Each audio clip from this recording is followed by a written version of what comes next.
جو نئی نسل ہے وہ کیسی آزمائش سے گزر رہے ہیں، اس کی مثال اس سے پہلے تاریخ میں نہیں ملی تھی۔ جتنی روزانہ ان کو معلومات ان کے سامنے آتی ہیں، ویڈیوز آتی ہیں، حالات دنیا کے سامنے آتے ہیں، لمحہ بلمحہ اس سے جو انسانی دل و دماغ متاثر ہوتا ہے، صحت کے حوالے سے اور انتشار اور خلفشار بے چینی کے حوالے سے، ڈپریشن کے حوالے سے، اور یکسوئی کی ختم ہونے کی وجہ سے یکسوئی ختم ہو جاتی ہے۔ اور جتنی بھی بیماریاں ہیں، چاہے وہ نفسیاتی ہوں، چاہے وہ جسمانی ہوں، چاہے وہ روحانی ہوں، ان بیماریوں کے لیے بہت بہترین موقع مل جاتا ہے پنپنے کا اور آگے بڑھنے کا، نقصان پہنچانے کا۔ تو ان حالات میں جو بنیادی چیز ہے جس کو بہت پختہ پکڑ لینا چاہیے، خاص طور پہ نوجوان طبقے کو، کیونکہ وہ ایسی دنیا سے اور ایسے چیلنجز سے گزر رہے ہیں کہ 10 سال کے بعد، 5 سال کے بعد، 15 سال کے بعد ان کی ذہنی کیفیت کیا ہوگی، ان کی نفسیاتی کیفیت کیا ہوگی، ان کے اندر برداشت کتنی ہوگی، ان کے اندر اخلاق کتنے ہوں گے،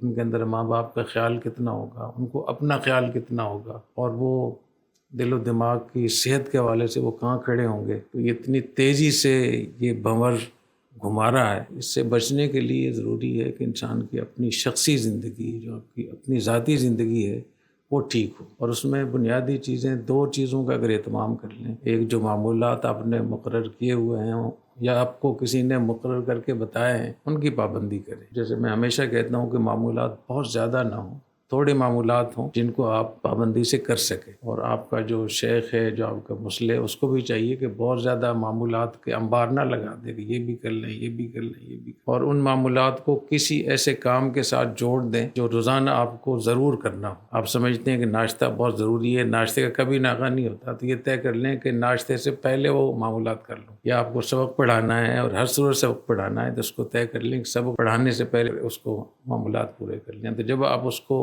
اپنے معمولات کو نتھی کر دیتے ہیں، منسلک کر دیتے ہیں کسی ایسے کام کے ساتھ جس کو کرنا ہی کرنا ہے، تو اس کی برکت سے یہ کام بھی ہو جائے گا۔ ان کی مقدار بھی مقرر ہونی چاہیے، معمولات کی مقدار بھی، اس کا وقت بھی مقرر ہونا چاہیے۔ تو ایک تو اپنے معمولات کا اہتمام کر لیں، اور جب ایسی صورتحال پیش آ جائے کہ کوئی ایمرجنسی ہے، طبیعت ناساز ہو رہی ہے، یا ہنگامی حالات ہو گئے ہیں، اور یا اتنی وقت کی کمی ہے کہ اب وہ معمول پورا نہیں ہو سکتا، تو اس کا کچھ حصہ کر لیں۔ اگر ایک پارہ تلاوت کا معمول ہے تو ایک رکوع تو کر سکتے ہیں، ایک پارہ تو پڑھ سکتے ہیں۔ اگر حافظ نہیں ہے، آپ کو دیکھ کے قرآن پڑھنا ضروری ہے، تو کچھ نہ کچھ صورتیں تو آپ کو یاد ہوں گی، آخری 10 صورتیں تو سب کو یاد ہوتی ہیں، انہیں کو پڑھ لیں اس نیت سے تاکہ میرے تلاوت کا معمول پورا ہو جائے۔ تو آپ دیکھیے زندگی میں کتنی برکت اس سے ہوگی، اطمینان ہوگا، سکون ہوگا، بہت ساری پریشانیوں میں آپ کو آسانی ہو جائے گی، سہولت مل جائے گی۔ مشکلات میں انسان چاہ رہا ہوتا ہے کہ میری کوئی مدد کرے، تو بہت سی مدد خود آپ کے پاس ہے۔ دوسرے کہ جو اذکار الیوم واللیلہ، جو مسنون مختصر دعائیں ہیں، جملے ہیں، ان کو اپنی زندگی کا حصہ بنا لیں۔ اور جو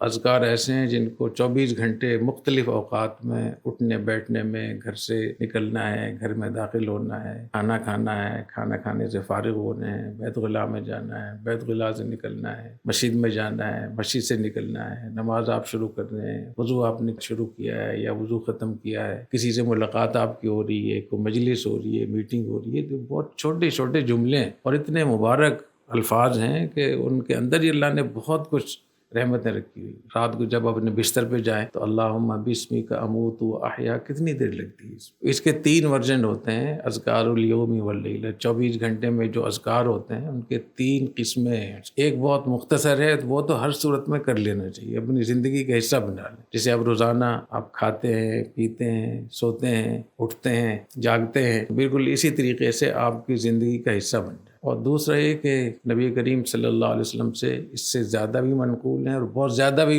مسنون دعائیں منقول، تو جو مختصر ہے وہ تو ہر صورت میں کرنی چاہیے، اور جن کو زیادہ فرصت ہو وہ پوری کی پوری تمام دعائیں یاد کر لیں، ورنہ ان میں سے کچھ یاد کر لیں۔ تو اللہم بسمک اموت و احیا جب پڑھ کے آپ سوئیں گے تو اس کا مطلب یہ ہے کہ یا اللہ میں آپ ہی کے نام پہ سوتا ہوں، زندہ ہوتا ہوں، اور آپ ہی کے نام پہ، آپ ہی کی مدد کے ساتھ میری موت آئے گی۔ تو موت حیات یا اللہ آپ کے ہاتھ، کتنی زبردست چیز۔ اور حضرت عائشہ رضی اللہ تعالیٰ عنہ یہ دعا کا اہتمام کرتی تھی، اللہم انی اسألک رؤیا صالحہ، یا اللہ میں آپ سے ایسی خواب کی دعا مانگتی ہوں جو خواب اچھا ہو، صادقہ سچا ہو، غیر کاذبہ جھوٹا نہ ہو، نافع نفع دینے والا ہو، غیر ضارہ نقصان پہنچانے والا نہ۔ بہت سارے خواب ایسے بھی تو آتے ہیں جو آدمی کو پریشان کرتے ہیں۔ اس کے ساتھ پھر اور بھی بہت ساری دعائیں ہیں، آیت الکرسی پڑھ لیں، باوضو ہو کر لیٹیں، اس کی بڑی برکت ہوتی ہے۔ خواب میں یعنی پوری رات فرشتہ آپ کے ساتھ گزارتا ہے، اور آیت الکرسی پڑھ کے سوئیں گے تو حفاظت ہوگی۔ معوذتین پڑھ کے اپنے جسم پہ دم کر لیں، نبی کریم صلی اللہ علیہ وسلم کا معمول تھا، مسنون ہے، تو جتنی بھی بلائیں آفتیں شیاطین الانس والجن کی طرف سے ہو سکتی ہیں اس سے حفاظت ہو جاتی ہے۔ صبح جب اٹھیں تو اٹھتے ہی الحمدللہ الذی احیانا بعد ما اماتنا والیہ النشور، دیکھیے اٹھتے ہی اللہ تعالیٰ کی حمد ہو رہی ہے، اللہ کو یاد کیا جا رہا ہے، اور اللہ نے ہمیں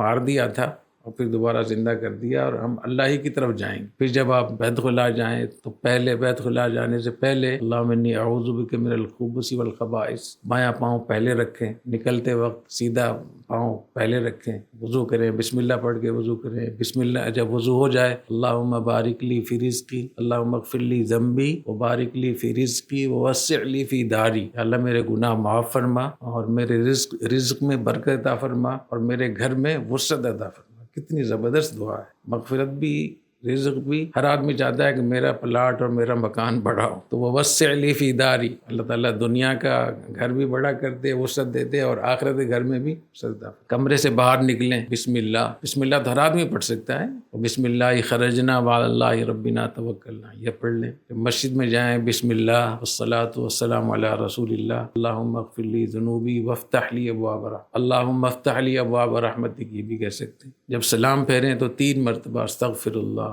استغفر اللہ استغفر اللہ، اللہم انت السلام ومنک السلام تبارک یا ذا الجلال والاکرام۔ صبح و شام کی دعائیں ہیں، تو وہ دعائیں مختلف ہیں، مختصر بھی ہیں، درمیانی بھی ہیں، بڑی بھی ہے، چھوٹی بھی ہیں، تو جو بھی آپ کو آسان لگے اس کو پڑھ لیا کریں۔ 3 مرتبہ صبح و شام بسم اللہ الذی لا یضر مع اسمہ شیء فی الارض ولا فی السماء وهو السمیع العلیم، یہ پڑھ لیا کریں تو شام تک اللہ تعالیٰ حفاظت فرماتے ہیں۔ مغرب اور فجر کی نماز کے بعد 10 مرتبہ اس کا خاص اہتمام کر لیا جائے ان دنوں میں جب کہ بہت ساری آفتیں، مشکلات، دشمنیاں اور مصیبتیں آتی ہیں۔ لا الہ الا اللہ وحدہ لا شریک لہ، لہ الملک ولہ الحمد یحیی ویمیت وہو علی کل شیء قدیر۔ آتا ہے کہ جو مغرب کی نماز کے بعد 10 مرتبہ یہ پڑھے گا تو صبح تک محفوظ ہوگا، اور صبح پڑھے گا تو شام تک وہ شرور سے محفوظ ہوگا۔ جب اذان ہوتی ہے اذان کو سننا چاہیے، اس کا جواب دینا چاہیے۔ اذان جب ختم ہو تو دروشی پڑھنی چاہیے، پھر اذان کی دعا پڑھنی چاہیے، پھر عافیت کی دعا مانگنی چاہیے، اور دعا قبول ہوتی ہے۔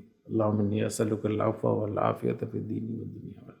اسی میں جو مسنون آداب معاشرت ہیں، جسے ملاقات ہو السلام علیکم کہیں، مصافحہ کریں، معانقہ کریں، جو بھی، لیکن السلام علیکم کہنا مسنون ہے، السلام علیکم کہنا مسنون ہے، اور وعلیکم السلام کہنا واجب ہے۔ یہ پتہ ہے آپ کو؟ مشہور سوال ہے وہ کون سی سنت ہے، اس کا جواب واجب ہے، اس کا جواب سلام کہنا مسنون ہے، وعلیکم السلام کہنا واجب۔ کوئی میٹنگ شروع کریں، مجلس شروع کریں، بسم اللہ کر کے شروع کریں۔ جب مجلس ختم ہو تو استغفر اللہ پڑھ لیں، تاکہ اس مجلس میں جتنے بھی کوئی ایسی نامناسب چیزیں ہوئیں اس کا کفارہ ہو جائے۔ سبحان اللہ وبحمدہ اشہد ان لا الہ الا انت استغفرک واتوب الیک۔ اگر یہ مشکل ہے تو استغفر اللہ تو پڑھ سکتے ہیں۔ گاڑی میں سوار ہوں سبحان الذی سخر لنا ھذا وما كنا له مقرنین وانا الی ربنا لمنقلبون۔ یہ چھوٹے چھوٹے الفاظ ہیں، چھوٹے چھوٹے جملے ہیں، بہت خوبصورت ہیں، بہت مبارک ہیں، نبی کریم صلی اللہ علیہ وسلم کی مبارک سنتیں ہیں، اور جہاں بھی آپ کی سنتیں آتی ہیں تو اللہ تعالیٰ کی رحمت وہاں ضرور آتی ہے۔ مولانا فہیم صاحب رحمۃ اللہ علیہ جو رائے مرکز میں حاجی عبدالوہاب صاحب کے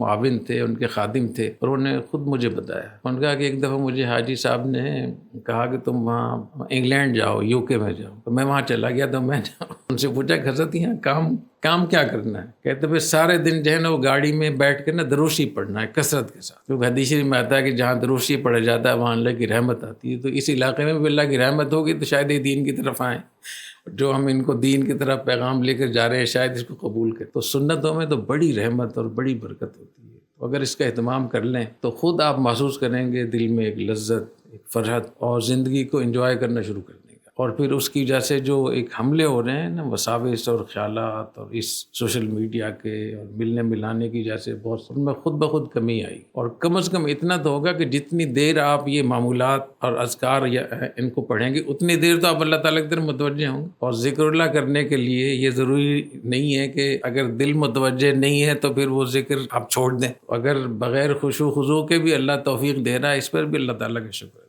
کسی بزرگ سے کسی نے پوچھا تھا کہ زبان ہی چلتی ہے دل تو ساتھ نہیں دیتا، تو انہوں نے فرمایا اس پہ اللہ کا شکر ادا کیا کریں تو دل بھی ساتھ چلے گا. اور فرمایا کہ زبان مستقل ایک عضو ہے اور دل مستقل ایک عضو. تو اگر ایک عضو اللہ کے ذکر میں مشغول ہے تو اس کا اللہ تعالیٰ کا شکر ادا کرے. اور اللہ تعالیٰ کا یہ وعدہ ہے کہ جب کوئی اللہ کا شکر ادا کرتا ہے اللہ تعالیٰ اس کی اس نعمت میں اضافہ فرماتا. کسی نے کہا تھا نا کہ برزماں تسبیح و در دل گاؤ خر این چنی تسبیح کئی دارد اثر. کہ زبان پہ تو سبحان اللہ کہہ رہے ہو، دل میں گدھے گھوڑے کی باتیں چل رہی ہیں، دنیا کی باتیں چل رہی ہیں، تو ایسی تسبیح کا کیا فائدہ. تو ہمارے کسی بزرگ نے فرمایا تھا این چنی تسبیح ہم دارد اثر، کہ ایسی تسبیح کا بھی اثر ہوتا ہے. کسی وقت بھی اللہ تعالیٰ کے ساتھ ایک تار جڑ جاتا ہے اور آدمی اچانک فرش پہ بیٹھے بیٹھے عرش پہ پہنچ جاتا ہے، پتہ ہی نہیں چلتا کسی وقت. حضرت ڈاکٹر عبداللہ صاحب رحمۃ اللہ علیہ سے میں نے خود سنا. حضرت کی مجلس بہت مجھے موقع ملا ان کی صحبت میں بیٹھنے کا،